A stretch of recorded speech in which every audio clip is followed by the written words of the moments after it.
नमस्कार दोस्तों, एक बार फिर से आप सभी दोस्तों का आपके अपने YouTube चैनल UNVDB पर बहुत बहुत स्वागत है। दोस्तों, दिन भर के मुख्य समाचार हैं, बड़ी खबरें हैं, फटाफट अंदाज में आगे इसी वीडियो में जानेंगे। ये वो खबरें हैं जो गोदी मीडिया आप तक नहीं पहुंचाता है। तो वही दोस्तों, खबरों की तरफ बढ़ने से पहले आप लोगों से एक छोटा सा निवेदन है कि अगर आप लोग भी यूपी के आगामी विधानसभा चुनाव में बीजेपी की करारी हार होते हुए देखते हैं और एक सत्ता परिवर्तन की लहर को देखते हैं, तो अभी इस वीडियो को लाइक कीजिएगा, चैनल को फ्री में सब्सक्राइब करके बेल के आइकन को जरूर दबाइएगा दोस्तों, और कमेंट बॉक्स में कमेंट कीजिएगा जय हिंद जय भारत।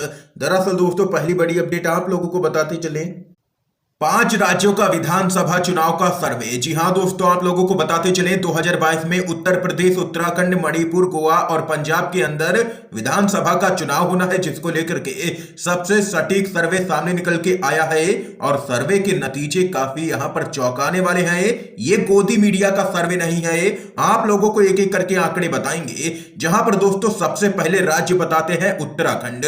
यहां पर कुल विधानसभा की सीटें हैं 70, जिनमें से यहां पर 26 से 28 सीटें बीजेपी के खाते में जा सकती हैं और वहीं कांग्रेस के खाते में 40 से 42 सीटें और वहीं अन्य के खाते में 1 से 3 सीटें, यानी कि उत्तराखंड के अंदर यहां पर सत्ता परिवर्तन होता हुआ नजर आ रहा है सर्वे के अनुसार। और वहीं दोस्तों, अब बात करते हैं सबसे महत्वपूर्ण राज्य उत्तर प्रदेश। यहां पर कुल सीटें हैं 403 और यहां पर है इस समय बीजेपी की सरकार। सर्वे के नतीजे चौंकाने वाले हैं दोस्तों। सबसे पहले आप लोगों को बताते चले, बीएसपी के खाते में जा सकती हैं 12 से 20 सीटें और वहीं दोस्तों अब बात करते हैं बीजेपी के खाते में जाती हुई नजर आ रही है 144 से 152 सीटें और वहीं समाजवादी पार्टी के खाते में 203 से 211 सीटें, कांग्रेस पार्टी के खाते में 19 से 27 सीटें और अन्य के खाते में 5 से 13 सीटें। यानी कि कुल मिलाकर के देखें तो राज्य के अंदर बीजेपी की विदाई तय होती हुई नजर आ रही है और समाजवादी पार्टी जादुई आंकड़ा छूती हुई नजर आ रही है सर्वे के अनुसार। यानी कि समाजवादी पार्टी को बहुमत मिल सकता है, ये यहां पर इस सर्वे में कहा गया है और साफ तौर पर लहर दिखाई पड़ रही है अखिलेश यादव की। तो वहीं दोस्तों अब बात करते हैं पंजाब की। पंजाब के अंदर कुल सीटें हैं 117 और वहीं यहां पर कांग्रेस पार्टी की एक बार फिर से सरकार बनती हुई नजर आ रही है।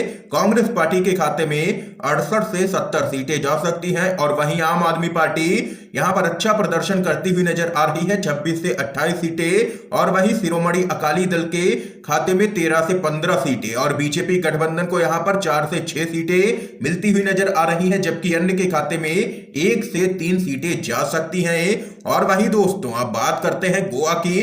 गोवा के अंदर यहां पर बीजेपी की ही सरकार है, कुल सीटें हैं 40 और यहां पर भी सत्ता परिवर्तन हो सकता है। इस सर्वे के अनुसार बीजेपी के खाते में 11 से 13 सीटें जा सकती हैं, कांग्रेस के गठबंधन के खाते में 20 से 22 सीटें, जबकि अन्य के खाते में 6 से 8 सीटें जाती हुई नजर आ रही हैं। अब बात करते हैं दोस्तों मणिपुर की। यहां पर दोस्तों कुल सीटें हैं 60 और वहीं इस समय आप लोगों को बताते चले बीजेपी को मिलती हुई नजर आ रही हैं इस सर्वे में 22 से 24 सीटें, जबकि कांग्रेस के गठबंधन को 25 से 27 सीटें और वहीं अन्य के खाते में 10 से 12 सीटें जा सकती हैं। यानी कि कुल मिलाकर के देखें तो बीजेपी का 5 ही राज्यों में सुपड़ा साफ होता हुआ नजर आ रहा है इस सर्वे के अनुसार। यह सर्वे डीबी लाइव के द्वारा किया गया है और सबसे महत्वपूर्ण राज्य उत्तर प्रदेश के अंदर तो बीजेपी की बुरी हालत है और समाजवादी पार्टी सरकार बना सकती है, ये यहां पर सर्वे में कहा गया है। आप लोगों की क्या कुछ राय है? आप लोग इस सर्वे से सहमत है या फिर नहीं? अपनी राय जरूर बताइएगा कमेंट बॉक्स में। और दोस्तों अगर सर्वे पसंद आया हो तो लाइक कीजिएगा। इसके साथ ही एक और बड़ी खबर आप लोगों को बताते चलें, कांग्रेस अध्यक्ष सोनिया गांधी का देश के नाम संदेश, कहा देश में हो रही है लगातार तानाशाही, भारत की मजबूत बुनियाद को किया जा रहा है कमजोर। आप लोगों को बताते चले कांग्रेस आज अपना 137वां स्थापना दिवस मना रही है। इस मौके पर दिल्ली समेत कई राज्यों में कार्यक्रमों का आयोजन किया गया है।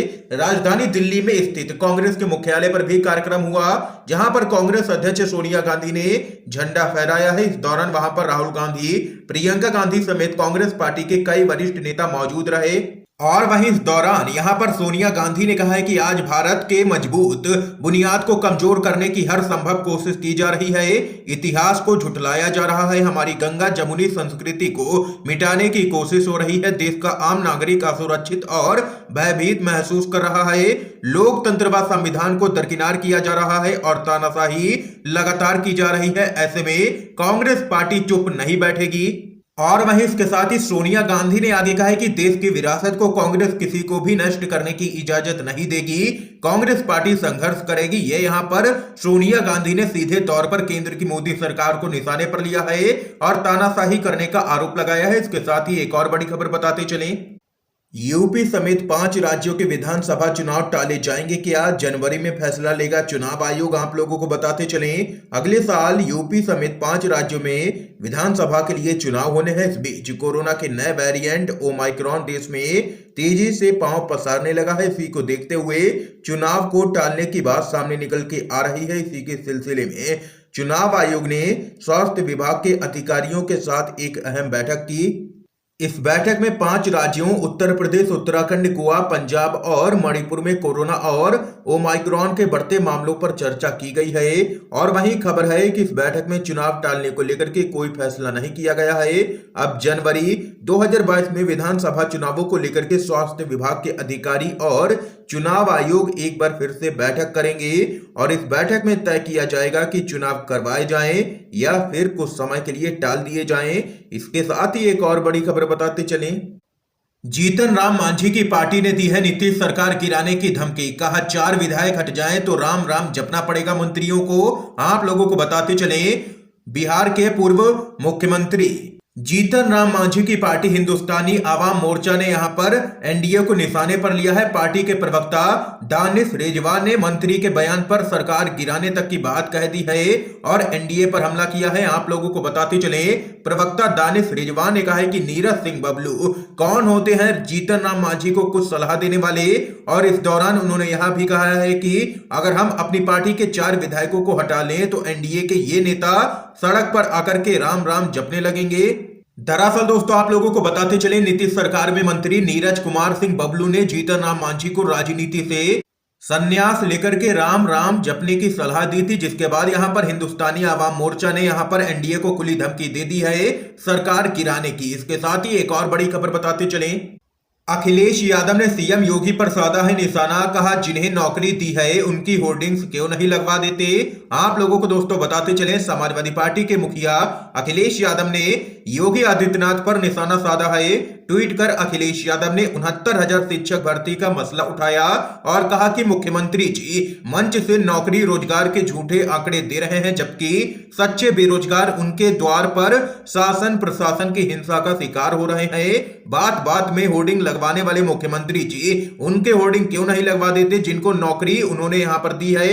और इसके साथ ही अखिलेश यादव ने कहा है कि 22 में बेरोजगार भाजपा को बेरोजगार कर देंगे। इसके साथ ही दोस्तों एक और बड़ी खबर आप लोगों को बताते चलें, अब यूपी स्वास्थ्य सेवाओं में सबसे निचले स्तर पर। नीति आयोग की रिपोर्ट में केरल टॉप पर। आप लोगों को बताते चलें, महिलाओं के साथ होने वाली हिंसा, दलित उत्पीड़न, मानवाधिकार हनन, हत्या के मामलों में नंबर 1 स्थान प्राप्त करने वाला उत्तर प्रदेश स्वास्थ्य और चिकित्सा सेवाओं के मोर्चे पर फिसड्डी साबित हुआ है। नीति आयोग के हेल्थ इंडेक्स में भाजपा शासित उत्तर प्रदेश ने मुख्यमंत्री योगी आदित्यनाथ के नेतृत्व में नीचे से टॉप किया है। तो ये यहां पर दोस्तों देख सकते हैं कि नीति आयोग की रिपोर्ट में बड़ा खुलासा हुआ है। एक और अपडेट बताते चलें, महाराष्ट्र में स्पीकर के चुनाव को लेकर के ठाकरे सरकार और राज्यपाल एक बार फिर से आमने सामने।